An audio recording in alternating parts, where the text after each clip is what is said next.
کبھی بھی یاد رکھو زندگی گزارنے کا طریقہ ہے کسی کو اپنی مجبوری نہ بناؤ. جب آپ مجبوری بنا لیتے ہو نا کسی کو, آپ کے ہاتھ بند جاتے ہیں, آپ کے ہاتھ بن جاتے ہیں. اور جتنا آپ اپنے آپ کو دوسروں کے سامنے مجبور بناؤ گے, اس زمانے میں اگلا اتنا ہی آپ کو نوچ نوچ کے کھانا شروع کر دے گا, نوچ نوچ کے کھانا شروع کر دے گا. تو یہ ہم صرف فقیر کس کے ہیں؟ اللہ کے. محتاج کس کے ہیں؟ اللہ کے. بس اللہ کے سامنے گڑ گڑاؤ, اللہ کے سامنے ناک رگڑو, اللہ کے سامنے بولو میں محتاج ہوں, میں بھکاری ہوں تیرے در کا. باقی ہر ایک کے سامنے میرے بھائی سر اٹھا کے جینا سیکھ. اور دیکھو مرد کی اللہ نے یہ اس فطرت رکھی ہے کہ اپنے ماتحتوں کے, آپ کے ماتحت اچھا سلوک کرے نا, آپ 20 گنا بڑھا کے اچھا سلوک کرو ان کے ساتھ. ہمارے حضرت مفتی رشید احمد صاحب رحمہ اللہ تعالیٰ کی طبیعت میں بے انتہا استغنا تھا, بہت استغنا. استغنا سمجھتے ہیں؟ یعنی وہ اپنے آپ کو کسی کا محتاج نہیں بناتے تھے کبھی بھی. لیکن ہم نے دیکھا کہ ہمارے حضرت کی کوئی ذرا سی خدمت کر لینا, حضرت کو پتا چلتا تھا نا یہ دل سے خدمت نہیں کرنا چاہتا, حضرت کبھی بھی خدمت نہیں لیتے تھے اس سے. حضرت فرماتے تھے میرے محسنین صرف میرے ماں باپ ہیں اور میرے استاذ, اس کے علاوہ میں کسی کا احسان نہیں لیتا. ایسا سر اٹھا کے جیے ہمیشہ. لیکن ہم دیکھتے تھے اگر حضرت کی کوئی ذرا سی خدمت کر دے, بہت معمولی سی, اتنی دعائیں دیتے تھے, اتنی دعائیں, ہمیں شرمندگی ہوتی تھی, ہم نے کون سا تیر مار لیا بھائی, یعنی کیا کر لیا ہم نے, اتنی دعائیں, اتنا خوش, اتنا خوش. یہ عزت دار لوگوں کی علامت ہوتی ہے کہ وہ کسی کے محتاج نہیں ہوتے. لیکن کوئی ان پر تھوڑا سا احسان کرے تو رپلائی میں وہ تھوڑا نہیں, وہ بہت زیادہ. کیونکہ احسان کے بدلے میں اگر آپ احسان نہیں کرتے تو اس کو استغنا نہیں کہتے, اس کو تکبر کہتے ہیں. استغنا الگ چیز ہے.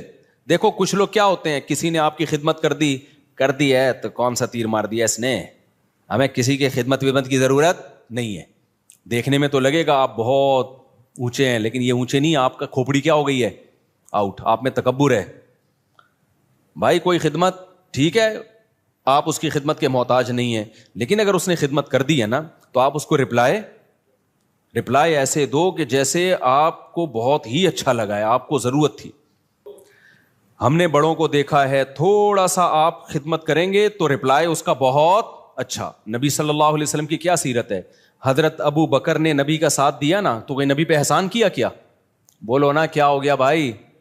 حضرت ابو بکر نے جب نبی صلی اللہ علیہ وسلم کو لوگوں نے مکہ سے نکالا تو کس نے ساتھ دیا؟ ابو بکر نے. غار میں کون ساتھ تھا؟ ابو بکر. حالانکہ اصل میں یہ نبی کا احسان تھا حضرت ابو بکر پہ. بھائی اس خدمت کی وجہ سے نبی کی تو اللہ نے ویسے ہی مدد کرنی تھی, یہ تو نبی نے ابو بکر کو اپنی خدمت کا موقع دے دیا رضی اللہ عنہ کو, تو یہ نبی کا کس پر احسان ہے؟ ابے بھائی کوئی اتنے پیغمبر کسی کو اپنی خدمت کرنے دے دیں تو یہ تو پیغمبر کا ان پر احسان ہے, جس سے انسان کو عقیدت محبت ہوتی ہے. انسان کہتا ہے نا مجھے آپ تھوڑی سی خدمت کرنے دے دیں, آپ کا مجھ پر بہت بڑا احسان ہوگا, کہتے ہیں نا لوگ, اور باقی سمجھتے بھی ہیں کہ بھائی اس کو ہماری خدمت کی کیا ضرورت ہے. تو قرآن میں اللہ نے فرمایا بھی کہ اگر تم نبی کی مدد نہیں کرو گے, اللہ تو اپنے نبی کی مدد کرے گا, آخری نبی ہے, آپ کا دین تو غالب ہو کے رہے گا. لیکن نبی نے ابو بکر کو کیسا صلہ دیا, فرمایا میں نے ہر شخص کی خدمت کا دنیا میں بدلہ دے دیا ہے سوائے ابو بکر. یہ مبالغہ ہے, ورنہ ایسا کیسے ہو سکتا ہے؟ نبی کی برکت سے ابو بکر کو ایمان ملا, لیکن آپ صلی اللہ علیہ وسلم نے سکھایا ہے. پھر فرمایا لو کنت متخذا خلیلا لاتخذت ابا بکر خلیلا, اگر میں کسی کو جگری دوست بناتا تو ابو بکر کو بناتا. خلیل کا مطلب بہت ہی, فرمایا میرا خلیل اللہ کے سوا کوئی, خلیل بنانے کی اجازت ہوتی ابو بکر کو بناتا. کتنا اپریشیٹ کیا آپ صلی اللہ علیہ وسلم نے. حضرت معاذ ابن جبل, انہوں نے نبی کی خدمت کی, نبی کا ساتھ دیا جنگوں میں, کیسا صلہ نبی نے دیا. آپ صلی اللہ علیہ وسلم نے کیا فرمایا, انی احبک فی اللہ, اے معاذ میں تجھ سے اللہ کے لیے محبت کرتا ہوں. جس سے آپ کو محبت ہونا, صحابہ کو پیغمبر سے کس قدر محبت تھی. پیغمبر کی زبان سے جب یہ لفظ نکلا ہوگا تو صحابی کی کیا کیفیت ہوئی ہوگی آپ سوچو. جب انہوں نے یہ سنا نا تو رونے لگے. تو کیا یہ نبی اپریشیٹ کر رہے ہیں, حوصلہ افزائی کر رہے ہیں. حضرت خالد ابن ولید رضی اللہ تعالیٰ نے جب جنگ جتوائی ہے تو آپ نے کیا فرمایا؟ سیف من سیوف اللہ، اللہ کی تلواروں میں سے ایک تلوار. یہ نبی کی سیرت سے ہمیں پتہ چلتا ہے کہ نبی کے ساتھ کسی نے تھوڑا کیا تو نبی نے رپلائی میں بہت بڑھا کر اس کا بدلہ دیا ہے. تو اس لیے جو خاندانی لوگ ہوتے ہیں نا، عزت دار لوگ ہوتے ہیں، وہ ہمیشہ سر اٹھا کے جیتے ہیں. وہ کسی کی خدمت کے محتاج نہیں ہوتے. وہ سسرال کے جہیز کے محتاج، بولتے کیوں نہیں بھائی، نہیں ہوتے. وہ نہیں کہتے ہمیں یہ چاہیے، صوفہ چاہیے، بیڈ چاہیے، الماری چاہیے، نہ ہمیں کچھ نہیں چاہیے. ہم عزت دار لوگ ہیں بھائی، ہم خرچہ خود اٹھاتے ہیں. لیکن اب ایسا نہیں ہو. لوگ کیا کرتے ہیں، جہیز کے خلاف بیان سن سن کے نا، یہ بھی مارکیٹ میں اس طرح کے لوگ آ رہے ہیں، جہیز کے خلاف بیان سن سن کے ہمیں کچھ نہیں چاہیے، ہمیں نہیں چاہیے، ہمیں نہ گاڑی چاہیے، ہمیں نہ موٹر سائیکل چاہیے، ہمیں نہ گھڑی چاہیے. ہم عزت دار لوگ ہیں، ہم سسرال کے ٹکڑوں پہ پلنے والے لوگ نہیں ہیں. ٹھیک ہے جی، آپ کی شادی ہو گئی، سسر صاحب نے لا کے کوئی گھڑی گفٹ کر دی، ہمیں نہیں چاہیے، ہم عزت دار لوگ ہیں. اب یہ کیا ہو رہی ہے بھائی؟ بھائی آپ کو نہیں چاہیے نا، اب بغیر چاہت کی ایک چیز مل رہی ہے، آپ لیں جے نا، اب آپ کا بہت بڑا احسان ہے. یہ نہیں بولیں یہ سستی والی لا کے پکڑا دی آپ نے مجھے، ٹھیک ہے نا. حضرت یہ بڑی خدمت آپ کی، اللہ آپ کو جزائے خیر دے، ہم تو بہت شکریہ آپ کا. تو اس میں اس کو اپریشیٹ کرنا چاہیے، کیونکہ اس کے سامنے کہنا کہ ہمیں نہیں چاہیے، یہ پھر استغنا نہیں ہے، بلکہ یہ کیا ہے؟ تکبر. سمجھتے ہو کہ نہیں سمجھتے؟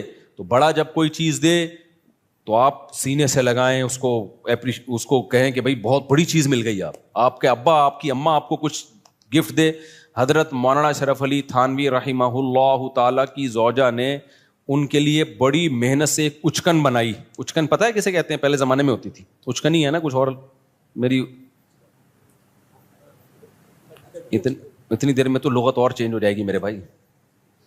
تو ہیں اچکن، کچھ اچکن کہتے ہیں، کچھ وہ نہیں ہوتی ایک وہ پورا چوغا سا پہنا جاتا. اب مولانا تھانوی رحمہ اللہ کا مزاج نہیں تھا ایسی چیزیں پہننے کا، اور ان کے گھر والوں نے اتنی محبت سے اتنی محنت کر کے بنائی تو وہ وہی پہن کے نکل گئے گھر سے باہر. لوگوں نے کہا یہ آپ کیا پہنا ہے؟ انہوں نے کہا یار اتنی محبت سے اس نے بنائی ہے. اب میں یہ نہیں کہہ رہا آپ کی بیگم کچھ بھی آڑا ترچا پہنا دے، آپ دسترخوان پہنا دیا، آپ محبت سے باہر نکل آئے تو لیکن کوئی بھی آپ کے ساتھ تھوڑی سی بھی خدمت کرے تو جواب میں اس کو دعا دینی چاہیے، اس کو بہت زیادہ اپریشیٹ کرنا چاہیے، لیکن محتاج کسی کا انسان بن کے نہ رہے. ایک طرف لوگ بہت زیادہ ٹینشن میں، بچوں کو مارنا پیٹنا، ہر وقت برا بلا کہنا، یا گھر میں ایسا ہر وقت ماحول بنا کے رکھنا، اور ایک طرف گورا ہے اس نے ٹینشن فری بنا دیا. یہ دونوں چیزیں فطرت سے کیا ہے؟ بغاوت. اسلام ہے وَكَذَلِكَ جَعَلْنَاكُمْ أُمَّةً وَسَطًا. اسلام نے کہا نہ ساری خواہشات تمہیں نہیں پوری کرنے دوں گا میں، بہت ساری جگہوں پہ تمہیں اپنی خواہش کو کچلنا پڑے گا. تمہاری وہ لگژری لائف ہو ہی نہیں سکتی جو غیر مسلم کی ہوتی ہے. شراب پینے کا دل چاہے گا، نہ، پابندی ہے. بوڑھے ماں باپ کی بات میں کر رہا تھا، وہ ڈانٹتے ہیں ڈپٹتے ہیں، آپ نے برداشت کرنا ہے. اس سے سب سے بڑا فائدہ پتہ ہے کیا ہوگا؟ جب آپ اپنے بچوں کے سامنے اپنے بوڑھے باپ کی برداشت کرو گے تو سمجھ لو آپ کا بڑھاپا اب جنت. نہیں آئی میرا خیال ہے بات؟ آپ کا بڑھاپا کیا ہے؟ جنت. آپ کا بچہ سیکھے گا بھائی ہماری پرمپرا ہے کہ بڑوں کے سامنے آواز. دیکھو میں 1 گھنٹہ تقریر کروں نا کہ باپ کے سامنے مت چیخو، باپ کی خدمت کرو، خدا کی قسم اس کا 1% شاید اثر ہو جائے. لیکن میرا باپ زندہ ہو اور میں اولاد کے سامنے ان کی خدمت کر رہا ہوں اور باپ کی مار برداشت کر رہا ہوں، وہ مجھ پہ ہاتھ اٹھا رہا ہے مگر میں اس کے سامنے آواز اونچی، مار کھا کے بھی میں مسکرا رہا ہوں. یہ 6 گھنٹے 10 گھنٹے کے بیانات اور کتابیں ایک طرف، اس سے آپ کا بچے کو جو موٹیویشن ملے گی نا، وہ سمجھ جائے گا بھائی ہمارے ہاں ہوتا ہی یہی ہے کہ باپ کے سامنے آواز نہیں بلند کی جاتی. اس کو رائٹ ہے کہ وہ مارے، وہ ہاتھ اٹھائے، اس کو یہ حق دیا ہے خدا نے. اب تک ہمارا کلچر بچا ہوا کیوں تھا؟ باپوں کے سامنے ماؤں کے سامنے چیختے نہیں تھے. کیوں بچا ہوا تھا؟ اس لیے کہ دیکھتے آ رہے ہیں باپ. اب سیٹ اپ ختم ہو گئے نا، تو شادیاں دیر سے ہو رہی ہیں، بچے پیدا ہی ایسی عمر میں ہوتے ہیں کہ آپ کے باپ کا انتقال ہو چکا ہوتا ہے. یہ بھی ایک بڑا نقصان ہے. پہلے لوگ بچے دیکھتے تھے ہمارے ابا اپنے ابا کی ایسی خدمت کر رہے ہیں. ہم نے ایسے خاندان دیکھے ہیں کہ دادا بیٹھا ہوا ہے نا، مجال ہے کوئی منہ سے آواز بھی نکال لے، وہ پتہ چلتا تھا واقعی دادا ہے. اب دادا ایک لقب رہ گیا، محلے کا دادا آ رہا ہے. جو سچی مچی کا دادا ہے گھر میں, اس کی کوئی 2 ٹکے کی ویلیو نہیں ہے, وہ بیچارہ کھانسنے کے لیے ہے بس, اس کی کھانسی سے بھی تکلیف ہوتی ہے, جراثیم پھیلا رہا ہے گھر میں بیٹھ کے وہ. تو اسی طرح میرے بھائی, جو عورت شوہر کے سامنے آواز پس رکھتی ہے, اس کی بیٹیاں بھی کیا کرتی ہیں, تبھی کہیں رشتہ لینے کے لیے جایا کرو نا تو یہ دیکھا کرو میری ساس کا میرے سسر کے ساتھ ایٹیٹیوڈ کیسا ہے. یہ بہت امپورٹنٹ بات ہے. اگر وہ ساس اپنے شوہر کی غیبتیں کر رہی ہے اور وہ اب میرے میاں ایسا ہے تو بیوقوف ہے, مجھ سے پوچھو کہاں شادی کرنی ہے کہاں نہیں کرنی, ان کو کیا پتا بیچاروں کو, اور وہ چیخنا چلانا چل رہا ہے, تو سمجھ لو کہ 90% چانس ہے کہ آپ کی بیگم بھی آپ کو طبیعت سے ایک لگایا آپ نے تو آگے سے کیا کتنے لگائے گی, وہ 4 لگیں گے رکھ کے. یہ ہوتا ہے مارکیٹ میں, چلتا ہے. تو یہ تو ماحول ہے بھائی نبی صلی اللہ علیہ وسلم کے. دیکھو میں جب نیا نیا دین کے علم کی طرف آیا نا تو مجھے بہت زیادہ اشکال ہوتے تھے کہ نبی صلی اللہ علیہ وسلم نے ہر چیز زبان سے بتا کے لکھوا کے چلے کیوں نہیں گئے. آپ بتا دیتے پڑوسیوں کے یہ حقوق ہیں, گھر والوں کے یہ حقوق ہیں, فلانوں کے یہ حقوق ہیں, یہ حقوق ہیں, پوری زندگی ایک مرتب کر کے چلے جاتے. نہ فقہ جو مرتب ہوا ہے نا پیغمبر کی سیرت سے ہوا ہے, پیغمبر سے عمل کروایا گیا ہے. کیونکہ نبی کا کام صرف مسئلہ بتانا نہیں ہے, مسئلے پہ شریعت پہ لوگوں کو چلانا ہے. چلانے کے لیے ضروری ہے کہ صحابہ آپ کو خود چلتا ہوا دیکھیں اس پہ. تبھی تو اللہ نے فرشتے کو نبی بنا کے نہیں بھیجا. فرشتہ اگر نبی بن کے آتا نا تو پتہ کیا کہتا, جب رمضان کا چاند نظر آئے تو روزہ رکھ لینا, اور جب عید کا چاند نظر آئے تو روزے چھوڑ دینا. بس بھائی ہم کہتے ہیں نہ یہ اس کو تو نہ رمضان اس کی صحت تو کوئی فرق پڑتا ہے نہ شوال, لیکن صحابہ دیکھ رہے ہیں یار نبی صلی اللہ علیہ وسلم کیسے روزے پہ روزے رکھ رہے ہیں. تو جب تک انسان کا عمل سامنے نہیں ہوتا موٹیویشن نہیں ملتی ہے. دیکھو میں ایک اور مثال دیتا ہوں. صلح حدیبیہ کے موقع پہ مشرکین مکہ نے صحابہ کو عمرہ کرنے سے روک دیا. اب عمرے کا احرام باندھا ہوا ہے سب نے. آپ کو مسئلہ پتا ہونا چاہیے کہ جب ہم عمرے کا احرام پہن لیتے ہیں, لبیک اللہم لبیک کہہ دیتے ہیں, تو جب تک طواف اور سعی نہ کر لیں وہ احرام اتارنے کی اجازت بولو نہیں ہے. بالکل ایسے جیسے تکبیر تحریمہ کے لیے نیت باندھ لی نا, تو جب تک 2 رکعتیں پڑھ کے سلام نہیں پھیرو گے آپ کو نیت توڑنے کی اجازت نہیں ہے, گناہ ہے نیت توڑنا. تو ایسے ہی احرام جب ایک دفعہ باندھ لیا جائے نا تو جب تک عمرہ نہ ہو جائے آپ اس احرام کو نہیں کھول سکتے. تو صحابہ احرام میں بیٹھے ہوئے ہیں, مشرکین نے آپ کو منع کر دیا, معاہدہ کیا کہ بھائی اگلے سال آنا آپ عمرہ کرنے کے, اس سال نہیں کر سکتے آپ. تو اب صحابہ پریشان, پہلے موت پہ بیعت کر چکے ہیں 1400 صحابہ کہ ہم لڑیں گے ان سے. تو موت پہ بیعت بھی ایسے جذبات بنے ہوئے ہیں, بھائی ہم نے تو ان سے لڑنا ہے, موت پہ بیعت کر کے تیار بیٹھے ہوئے لڑائی کے لیے. اب شرطیں ساری کافروں کی مان رہے ہیں, اور پھر مزید شرط یہ کہ عمرہ کرے بغیر احرام بھی کھول دو آپ, یعنی سر منڈا لو پہلے ہی اور احرام کھول کے دم دو.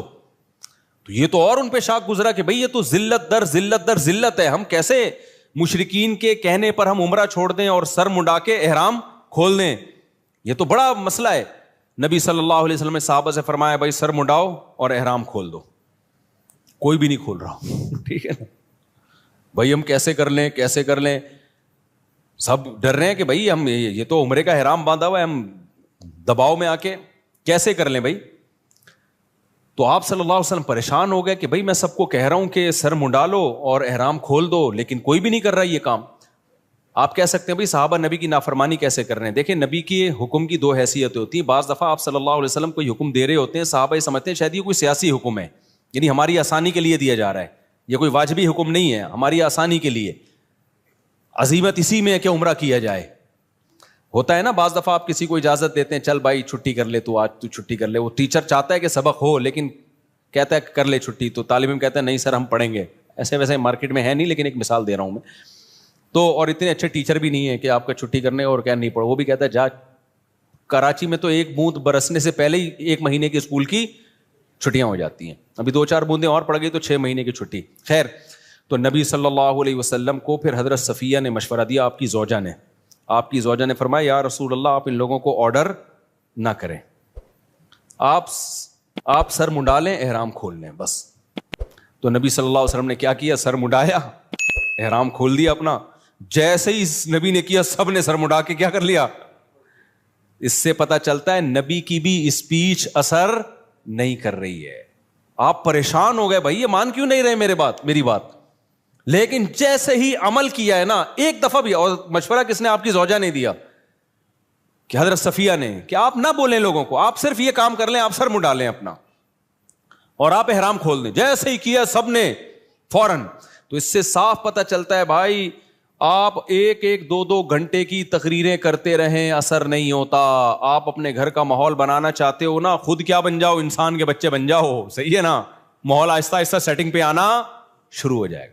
اپنے بڑوں کی خدمت کر کے دکھاؤ, اپنے بڑوں کو رسپیکٹ دو, اپنے بڑوں کا احترام کرو.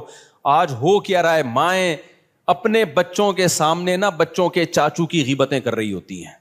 تمہارا تو چاچو ایسا ہے, تمہارا تو باپ ایسا ہے, تمہارے باپ سے. ایک صاحب مجھے کہنے لگے 40 سال ہو گئے میری اپنی بیگم کی خدمت کرتے ہوئے, بیگم بچوں کے سامنے کہہ رہی تھی تیرے باپ نے ہمیں دیا کیا ہے. اچھا بس ختم کر, تمہارے باپ نے جو ہے نا کیا ہمیں کچھ بھی نہیں. تو میں نے کہا پھر آپ کیا جواب دیتے ہیں؟ کہہ رہے میں کہتا ہوں میں معذرت چاہتا ہوں بیگم, میں آپ کی صحیح خدمت, کیونکہ اگر وہ بچوں کے سامنے کہہ دے نا کہ یہ غلط کہہ رہی ہے تو ایک جنگ چھڑ جائے گی. کیا ہو جائے گا؟ بچے دیکھیں گے اماں ابا ہمارے دونوں کیا ہیں, فائٹر ہیں. تو وہ صاحب کہتے ہیں میں فائٹ سے بچنے کے لیے کیا کہتا ہوں کہ ایکسکیوز کرتا ہوں, میں نے 40 سال آپ کی خدمت جیسی خدمت کرنی چاہیے تھی کائنڈلی میں وہ خدمت نہیں کر سکا. تو اب پتہ نہیں کون اس میں صحیح تھا کون غلط تھا, واللہ عالم. بہرحال تو مائیں بعض دفعہ یہ کر رہی ہوتی ہیں بچوں کو باپ کے بارے میں, تمہارا باپ ایسا, تمہاری, اور باپ بعض دفعہ ماں کے بارے میں, تمہاری ماں ایسی. تو خوب سمجھ لو یہ بچہ نہ باپ کا رہے گا اور نہ ماں کا رہے گا. مائیں سمجھ رہی ہوتی ہیں. یار ایک اور واقعہ میرے سامنے آیا ہے, خون کے آنسو رونے کا دل کرتا ہے. ایسے واقعات بھی آتے ہیں, ماں بیمار ہوئی ہے نا, اب بچہ ماں کی زیادہ خدمت کر رہا ہے تو باپ کو غصہ آ رہا ہے. باپ بیمار پڑا ہوا ہے, بچہ باپ کی بہت خدمت کر رہا ہے تو ماں کو غصہ آ رہا ہے کہ کیوں ابا کو اتنا کیوں فری کرایا ہوا ہے. بس اعتدال سے رہو, زیادہ غلام بننے کی کوشش. یار تو اپنا بڑھاپا دیکھ لے بھائی. جو بچہ تیرے شوہر کی خدمت کر رہا ہے بیماری میں, جس کو تو کہہ رہی ہے مکھن لگا رہا ہے, چاپلوسی کر رہا ہے, چمچا بنا ہوا ہے, تو خوش ہونا چاہیے کہ کل وہ تیری بھی کرے گا ایسی خدمت. اس کو اس سے باغی بنا رہی ہیں. کتنا بڑا جرم ہے یار, کیسے بے وقوف لوگ ہیں کہ نہیں ہے. تو اس لیے صبر کا مطلب کیا ہے؟ اللہ نے جو کہا نا کہ صبر کرو, صبر, ان الانسان خلق ہلوعا, انسان جلد باز ہے, اس میں صبر نہیں ہے. تو یہ جو غیر مسلموں میں بے صبری پیدا ہوئی ہے نا, خودکشیاں, وجہ اس کی ہے کہ ان کی زندگی میں پابندیاں ختم. جب پابندیاں ختم تو یہ ان میں صبر کا مادہ ہی ختم ہو جاتا ہے. ذرا سی ٹینشن آئی, اور ٹینشن ان کی ریلیشن خراب والی ٹینشن ہوتی ہے. سب مادہ پرست بن گئے ہیں, ذرا سا پیسہ گیا تو سب کچھ گیا. یار بچہ 18 سال کا ہوتا ہے تو باپ کہتا ہے کہ کرایہ دے میرے گھر میں رہنے کا, سمجھ رہے؟ بچہ 18 سال کا ہوا نا تو باپ کہتا ہے تیرے باپ کا گھر نہیں ہے, ٹھیک ہے, کیا دے گا؟ کرایہ دے گا. اتنی مادہ پرستی جو سوسائٹی میں آ گئی ہو تو خودکشیاں نہیں ہوں گی کیا وہاں پہ؟ ریلیشن صرف کتے سے اور پیسے سے بس. تو میرے بھائی اپنے سسٹم کو بچاؤ. اللہ نے ہمیں بہت ساری پابندیاں لگائی ہیں, بہت ساری ٹینشنیں دی ہیں. نظر کی حفاظت کی ٹینشن, باپ اور ماں کی برداشت کرنے کی ٹینشن, بیوی کی کڑوی کسیلی برداشت کرنے کی ٹینشن. عورت کو حکم دیا, شوہر الٹا سیدھا ہے, کوئی بات نہیں بھائی, میاں ہے نا سرپرست ہے, تھوڑا سا برداشت کر لو. غلط کیا اس نے تھپڑ لگا کے, لیکن لگا دیا تو آگے سے رپلائی مت کرو ورنہ تمہارا ہی نقصان ہوگا اس میں. تو یہ جو پھر رمضان کے روزوں کی ٹینشن, شراب سے بچنے کی ٹینشن, یہ بہت ساری ٹینشنیں کیا کرتی ہیں, ہمارا جو امیون سسٹم ہے اس کو کیا کر دیتی ہیں, بوسٹ. پھر کبھی زندگی میں کوئی ٹینشن آئی تو اتنی ساری ٹینشنیں جھیلی بھی ہوتی ہیں کہ یہ ٹینشن ہمیں ہلکی لگتی ہے. بالکل وہ ایک جو بدماش تھا نا سعودیہ کے جیل سے چھوٹ کر آیا, مجھے اپنا واقعہ بتا رہا تھا, انڈیا میں بڑی بدماشیاں اس نے کی ہیں. کہہ رہا میں نے انڈیا میں اتنی جیلوں میں مار کھائی ہے کہ ایک دفعہ سعودی عرب میں پکڑا گیا تھا, تو جب وہ مجھے مار رہے تھے تو مجھے ایسا لگ رہا تھا گدگدیاں ہو رہی ہیں مجھے. میں نے اس کو پوچھا نا یار تجھے اتنا مارا, تو نے راز اگلا کیوں نہیں؟ وہ اپنی کمپنی کو بدنام نہیں کرنا, وہ یہ نہیں بتا رہا تھا میں فلاں کمپنی کا آدمی ہوں, کمپنی سے وفا کی اس نے. دیکھو اس نے کہا کہ اگر میں نے بتا دیا نا فلاں کمپنی کا ہوں تو کمپنی کا تو قصور تھا نہیں, لیکن کمپنی بدنام ہوتی, اس کا کاروبار بیٹھ جاتا. کہتا ہے میں نے کہا میں کمپنی کا ملازم ہوں, مار کھاؤں گا, کمپنی کو بدنام نہیں کروں گا, جو میری غلطی ہے میری ہے, میں کمپنی پہ کیوں ڈالوں. اتنی مار کھائی, اتنی مار کھائی, لیکن منہ سے اگلا نہیں. میں نے کہا کیسے برداشت؟ کہہ رہے ہم عادی ہیں. لیکن اس کا فائدہ کیا ہوا برداشت کا؟ کمپنی کے اونر کو جب پتا چلا نا یار اس نے اتنی مار کھائی, ہماری کمپنی کو بدنام نہیں کیا, انہوں نے کمپنی نے اس کو پارٹنر بنا دیا اپنا. اب وہ ارب پتی ہے, وہ کروڑ پتی ہے وہ آدمی. سمجھتے نہیں ہو میرا خیال ہے بات. تو یہ جو میرے بھائی اسلام کی پابندیاں ہیں یہ آپ کو کیا کر دیتی ہیں؟ اسٹرانگ کر دیتی ہیں, مضبوط بنا دیتی ہیں. غموں کو جھیلنا آپ کے لیے آسان. اس لیے انسان کے بچے بن کے جو شریعت کی پابندیاں ہیں اس کو فالو کرو. وقت چونکہ پورا ہو گیا.